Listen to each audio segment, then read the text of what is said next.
Saudara-saudara, sekarang ini banyak orang bisa memberi contoh, tapi sedikit orang bisa menjadi contoh. Ngasih contoh mah gampang, jadi contoh susah. Karena beliau manusia. Laqad ja'akum rasulun min anfusikum. Kalau kambing disuruh nyontoh ayam, yang nyuruh nyontoh kagak punya pikiran, ya kagak level. Kambing mah nyontohnya kambing, kebo nyontohnya orang, nyontohnya orang. Makanya Nabi kita orang, bukan malaikat, bukan jin, bukan dewa, manusia. Kalau manusia disuruh nyontoh manusia, itu perintah masuk akal, predispositionnya sama. Kalau disuruh nyontoh malaikat mah ribet kan. Malaikat bagaimana nyontohnya, dia mah tidur kagak, makan kagak, sama duit budek, sama perempuan kagak open, lah susah nyontohnya. Ya, Superman tuh biar hebat nggak bisa dicontoh Superman, bagaimana terbangnya, lagian pakai celana dalam di luar, Pak. Nggak bisa dicontoh Superman mah. Nabi kita manusia utuh, cuman sungguh pun manusia, kualitasnya beda. Ini namanya basyarun la kal basyari. Manusia memang, tapi jangan samain, bobot bibitnya beda. Contoh, kita nih manusia, kita tidur. Nabi kita manusia, beliau tidur. Tidur Nabi, tidur mata doang, hatinya nggak pernah tidur. Tuh bedanya sama kita tuh. Tidur kita keblek, asal tidur habis-habisan. Lagi kita manusia, kita keringetan. Nabi kita manusia, keringetan. Keringet Nabi harum wangi, bau minyak kasturi, zaman belum ada parfum. Keringet kita udah rasain aja masing-masing dah, jangan pakai dikebet udah.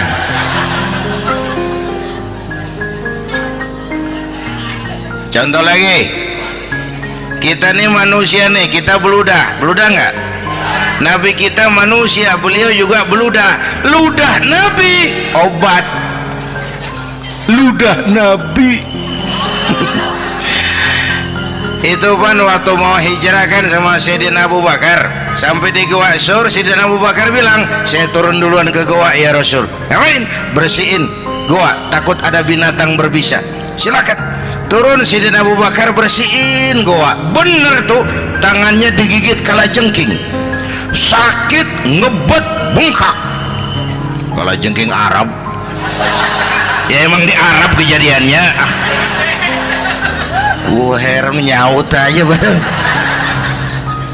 ditahan aja, udah aman ya Rasul, silakan turun. Lama-lama dalam gua berduaan kelihatan juga Sayyidina Abu Bakar mukanya pucat. Nabi tanya, ma balu kayak Abu Bakar? Abu Bakar kenapa? Nggak apa-apa. Berat meninggalkan Mekah? Enggak. Malas hijrah ke Madinah? Enggak. Takut diubur-ubur Quraisy? Orang kata enggak, itu mah enggak. Lah kenapa muka kamu pucat? Tangan digigit kalajengking. Ngapa nggak ngomong dari tadi? Saya nggak mau nyusahin Tuhan ya Rasul, biar saya tahan, asal jangan nyusahin Tuhan. Jangan begitu kau. Sini tanganmu, diambil sama baginda Nabi. Bismillahirrahmanirrahim. Cuh, diludahin, ringkes, sembuh saat itu juga. Ludah Nabi. Pengen tahu kita yang ludahin, bengkak campur koreng.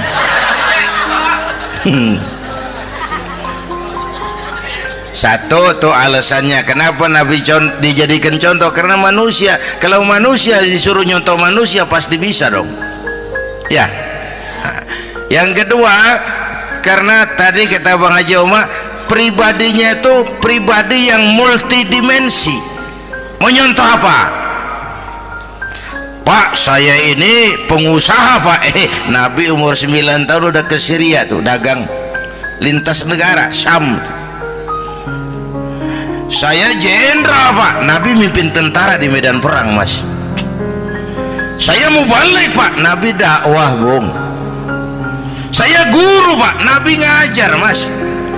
Innama bu'istu mu'alliman, aku diutus sebagai guru, guru umat, guru bangsa. Saya politisi Pak, Nabi diplomat ulung Bung. Saya presiden Pak, Nabi mimpin bangsa dan negara Mas.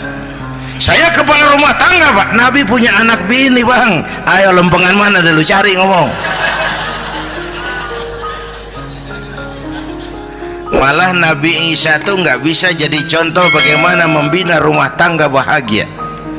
Bagaimana membina rumah tangga bahagia menurut contoh Nabi Isa? Nggak ada Mas. Kenapa? Nabi Isa belum sempat kawin. Ya, Nabi Isa belum sempat kawin. Ada pengikut Nabi Isa menyangka nggak kawin ajaran Nabi Isa, pada ngikut lagi nggak kawin. Tuh pastor tuh mubazir. Orang dikasih perabotan. Bang, bener saya kalau dalam Islam kiai kagak boleh kawin, saya pilih berhenti jadi kiai. Kalau kagak ada giro-giroan, botak rambut.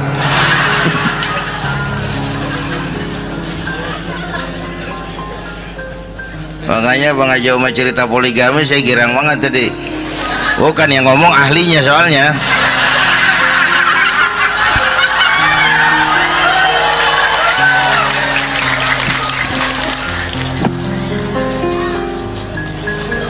Dadah gitu aja deh ya. Nah, kata Imam Busair nih yang dahsyat, ka'annahu wa huwa fardun fi jalalatihi fi ashkarin hina talqahu wa fi hasham. Sepertinya kehebatan Rasulullah itu sama baik sendiri maupun di tengah tentara. Artinya begini, orang hebat banyak, tapi yang hebat di mana-mana susah nyarinya. Baginda Rasul ini lagi duduk hebat, lagi jalan hebat, ada di pasar hebat, lagi di masjid hebat, di medan perang hebat, di depan anak-anak hebat, di mata musuhnya hebat, di depan sahabatnya hebat, di mata istrinya hebat, di mana-mana hebat. Lah susah cari orang begini Bang. Ya, kita mah hebat juga setempat. Di kantor hebat, sekantor orang diomelin. Di kantor, pulang ke rumah dikeplak sama bininya diem aja. Nih di depan bininya dia kagak hebat dia mah.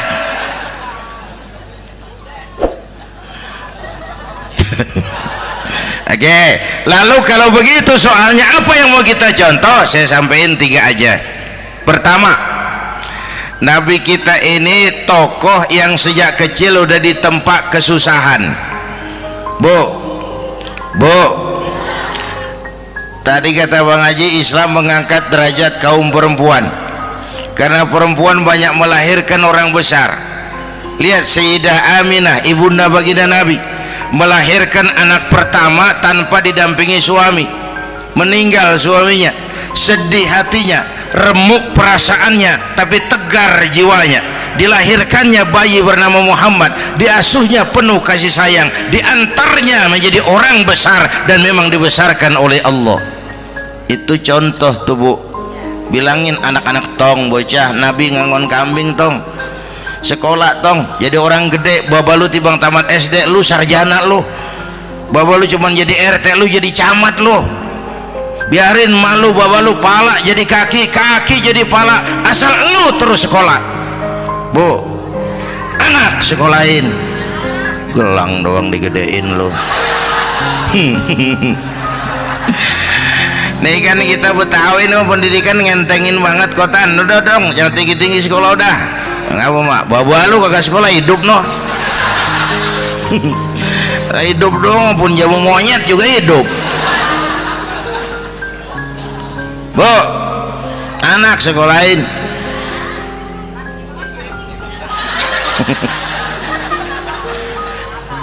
Mahatma Gandhi, kecilnya begeng, ceking, cacingan, liatim.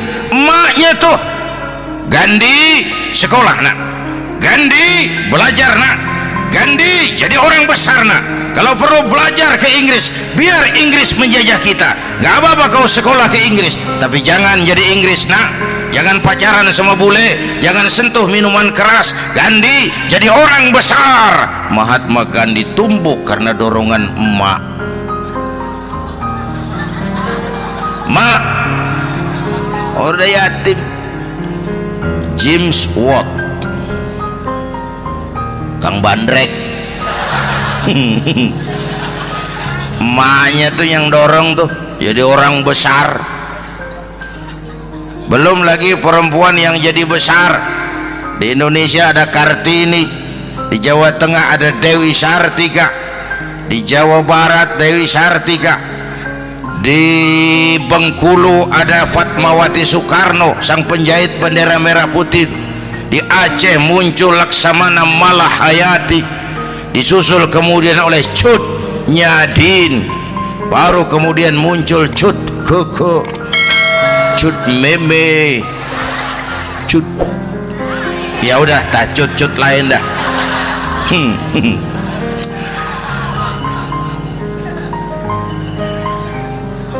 Nabi ke remajanya nggak dikolokin, tegar, tahan bantingan, nggak cengeng. Begini bang, kalau bahasa kita nih, bahasa Betawi nih, orang mah bang kalau udah biasa susah ketemu susah nggak kaget udah.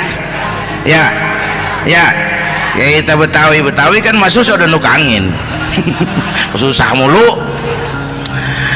Saya santri nih biasa makan kangkung, datang ke rumah temen dikasih kangkung, makanan gue ini mat, dikasih daging ayam lah nambah. Emang apa? Orang mah kalau biasa susah enak, nggak kagetan. Saya santri biasa tidur di masjid, disuruh nginep di hotel lah pules nggak? Tapi yang biasa tidur di hotel suruh nginep di masjid encok. Makanya kemarin tuh waktu menteri-menteri baru dilantik tuh saya ngarepin tuh, mudah-mudahan nih menteri ini begitu dilantik bacaannya nawaitu sauma ghadin. Lu pada niat puasa dulu dah, entaran. Puasa kan bukan kagak boleh, nunda doang, nunda puasa mah. Tempe boleh maghrib, tahu boleh maghrib, air kelapa boleh maghrib. Lu menteri pada mau naik mobil mewah boleh, ntar kalau ekonomi udah mendingan, rakyat udah pada legaan napasnya. Ya sebab apa? Itu duit buat mobil para menteri kan duit negara, duit negara kan duit rakyat, duit rakyat kan duit gue juga, itu ada di situ. Gue bayar pajak. Sayangnya kebanyakan pejabat kita asal dilantik aja bacaannya Allahumma lakasumtu, niat buka puasa.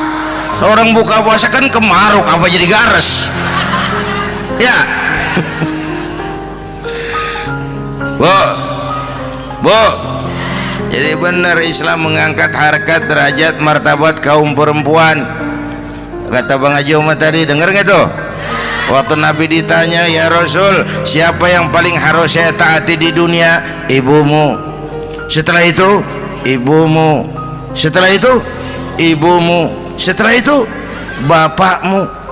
Ibu 3 kali disebut, bapak coba pikirin, ibu 3, bapak 1 bapak. Ini bagaimana ngitungnya? Jadi kerok begini nih ngitung nih.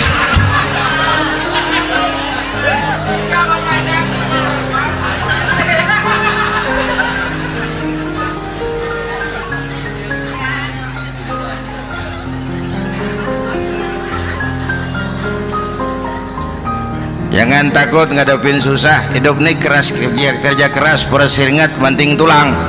Ya Bu. Satu.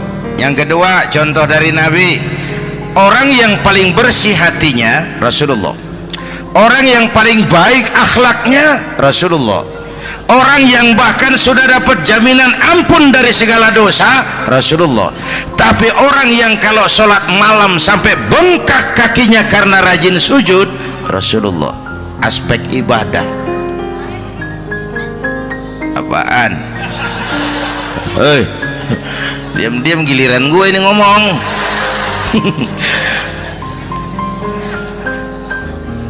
Lo ngomong lagi udah gue pulang. Canda neng. Udah gantian ya. Ya. Apaan urusan? Orang yang dosanya udah dapat jaminan ampun kalau salat malam bengkak kakinya karena rajin sujud. Saya tahu di sini juga banyak yang kakinya bengkak. Semurat. Oke. Kira-kira 3 minggu yang lalu saya menghadiri haul akbar Syekh Maulana Malik Ibrahim di Gresik, haul ke-609. Dari situ saya ke Surabaya ikut zikir sama keluarga besar Tarbiyatul Qulub. Waktu zikir saya terkejut, ada kalimat yang dibaca ratusan kali menyentak perasaan saya. Kalimatnya sederhana, kita hafalah, yaitu kalimat ana Abdullah. Dibaca ratusan kali, ana Abdullah, ana Abdullah, ana Abdullah, ana Abdullah. Buat saya itu menyentak karena memperteguh komitmen saya hamba Allah, saya hamba Allah. Ah, itu mah Pak Zainuddin kan biasa, itu mah kita semua juga hamba Allah. Betul. Ayo kita bikin luar biasa. Saya mau tanya, Bapak Ibu hamba Allah apa bukan? 3 orang. Ibu hamba Allah apa bukan? Hamba Allah. Kata siapa? Nah, kata ibu sendiri. Kalau kata sendiri pan namanya pan ngaku. Ya, orang ngaku mah boleh dong, tiba ngaku namanya juga ngaku. Cuman diakuin apa enggak kita pan belum tahu. Ngaku mah murah, diakuin mahal. Ya, yang gampang dah. Ibu kenal sama Presiden SBY? Kenal. Presiden SBY kenal sama ibu? Lo ngaku, lo ngaku.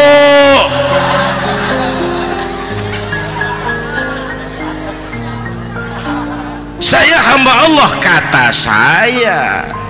Berapa banyak orang mulutnya hamba Allah, perbuatannya menyatakan dia hamba dunia, hamba harta, hamba jabatan, hamba setan, budak nafsu.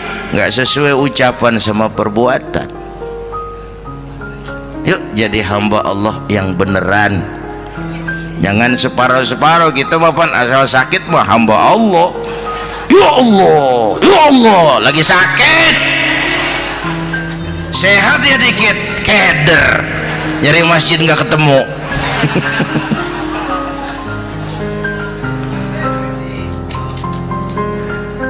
Apalagi kata Bang Haji tadi nih, kita nih kan zaman entertain nih, orang pada pinter bikin bungkusan sekarang Bang. Ya, abad entertain, orang pada bangun pencitraan.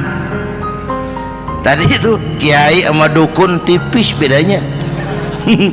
Dukun pada pasang iklan sekarang, ketik reg. Waduh, sampean lahir hari Selasa, nggak cocok di air, ono di hutan sono. Larang udah dagang es jadi berhenti, nggak cocok di air.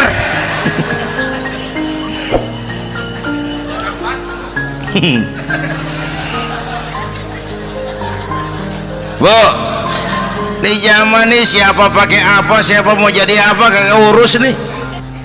Bapak Ibu hadirin yang saya hormati, dan masyarakat kita ini kayak daun kering. Tahu daun kering? Gampang dikumpulin, susah diikat, berisik, gampang dibakar. Tuh daun kering. Penyakitnya kutil, kurang teliti, cepat heran, gampang kagum. Cepat heran, gampang kagum. Dulu ada tuh satu hari tabrakan di jalan kenceng, buah, korban jatuh belepotan darah, dikerubungin orang banyak. Datang wartawan mengambil gambar dari dekat, susah, orang banyak bener ngerubung. Cari akal nih wartawan, tolong saya dikasih jalan ke dekat korban. Orang nengok semua, saudara siapa? Saya bapaknya korban, katanya. Dia ngaku bapaknya korban. Ya orang minggir semua, minggir, ini ada bapaknya korban. Orang minggir semua, dia maju ke depan korban. Sampai di depan korban pucat mukanya tuh wartawan. Kenapa? Yang ketabrak anak monyet, Pak. Dia udah kedongan ngaku bapaknya korban.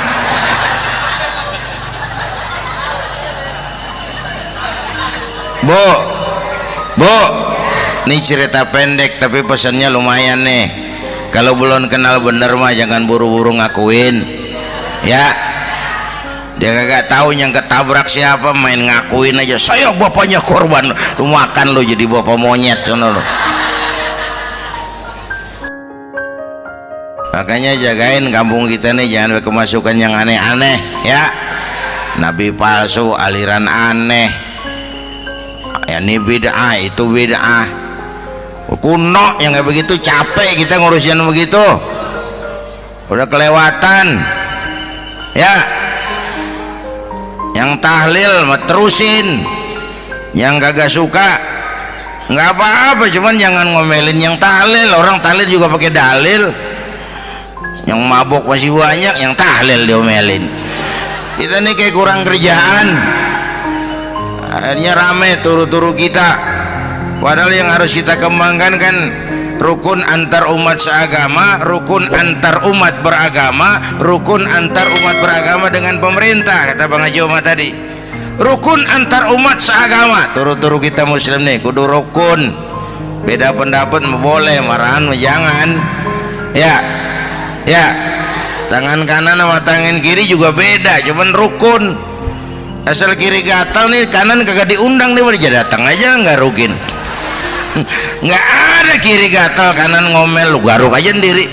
Nggak, dia mah akur, ya Bu.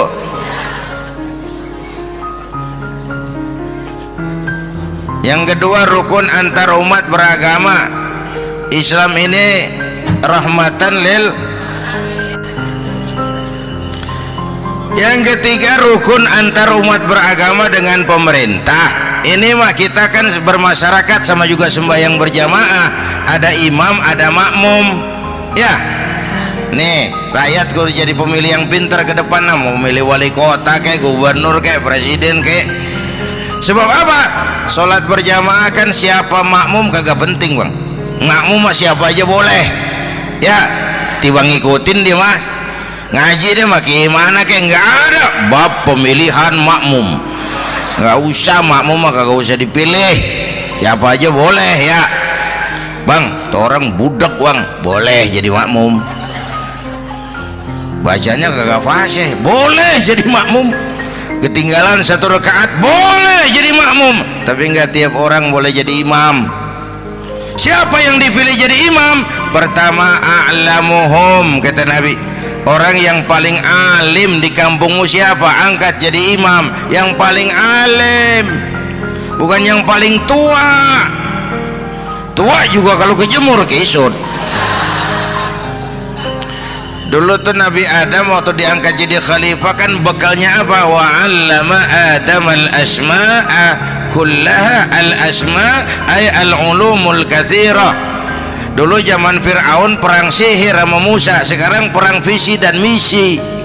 Punya ilmu, Bu, ngerti urusan dari tetek sampai bengeknya.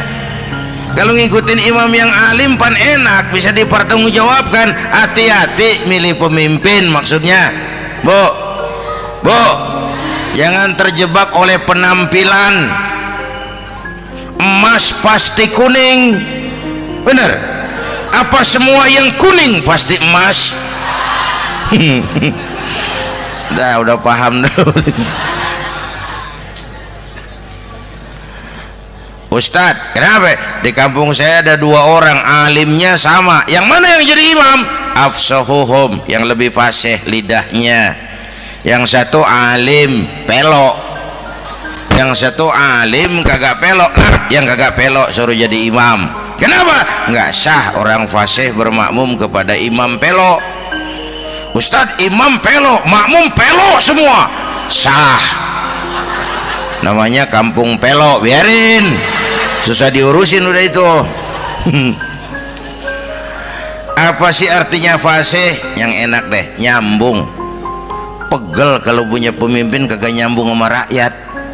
Ya, rakyat mau yang ngidul deh ngalor, rakyat mau yang ngulon deh ngetan. Lah kan capek rakyat, kagak nyambung. Makanya kalau jadi imam pesan Nabi, idza amma ahadukumun nas falyukhaffif. Kalau kamu jadi imam, ringankan sholat kamu. Itu makmum nggak sama kekuatannya. Jangan panjang-panjang kalau jadi imam, kudu tahu keadaan makmum. Tuh makmum ada yang udah tua rentak, diri aja udah gemeter. Ada yang punya darah tinggi, kalau sujud kelamaan palanya ngebet. Ada yang udah janji tuh makmum habis sembahyang mau terima duit. Kalau imam kelamaan, kalau saudara makmum. Ya, nyambung. Jangan udah diangkat jadi imam saenake dhewe. Salat isya berjamaah, rakaat pertama selesai Fatihah Yasin. Makmum ikut mengikut, cuman bari ngancem, besok gua tawiatin balik lagi udah. Kagak nyambung. Kalau nggak nyambung tuh capek, bu. Jangan tersenyum kepada orang buta, jangan berbisik kepada orang tuli. Kagak nyambung. Orang buta diajak senyum, bagus sih maksudnya, cuman kan rada mubazir. Orang kagak paham. Cari pemimpin yang nyambung. Kalau memang masyarakatnya suka tahlil, cari pemimpin yang suka tahlil. Rakyatnya suka maulid, cari pemimpin yang suka maulid, supaya nyambung, kagak pegel kita.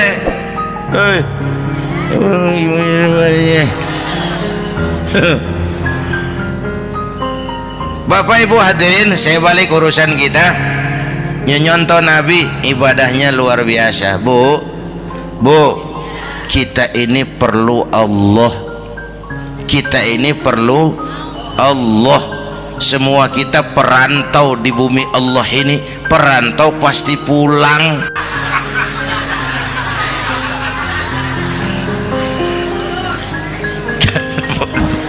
Bolot, bodoh kalau ada perantau, dia sadar dia perantau tapi nggak pernah mikirin pulang.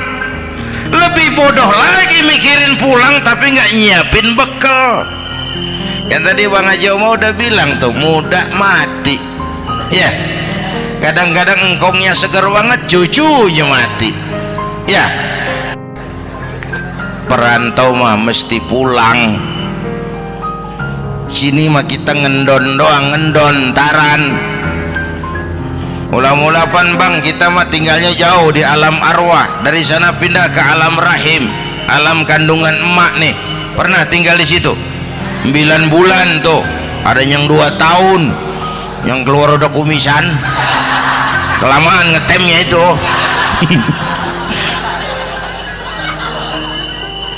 Dari sisi ini mau pantas ibumu, bapakmu, karena alam rahim, fisik dan psikis emak lebih capek dari kita bapak. Kita mah orang laki mah, kita mah pan investor gitu mah, nanam modal doang. Yang ngolah pabrik kan emak tuh ya mak. Pabrik. Anak-anakku remaja, pemuda yang hadir, masya Allah, emakmu, emakku, emak kita semua nih, dari mulai ngidamin kita udah kita seksa nih mana. Dari mulai ngidamin kita udah kita seksa emak nih, muntah nggak urus. Mending ada yang dikeluarin mah enak, lega. Ini kagak ada apa-apanya. Bener mak. Yang dipengenin yang kagak musim, lah kan setengah mati lagi urusan. Tengah malam pengen megang pala kereta, lu jorok bener lu, gue heran.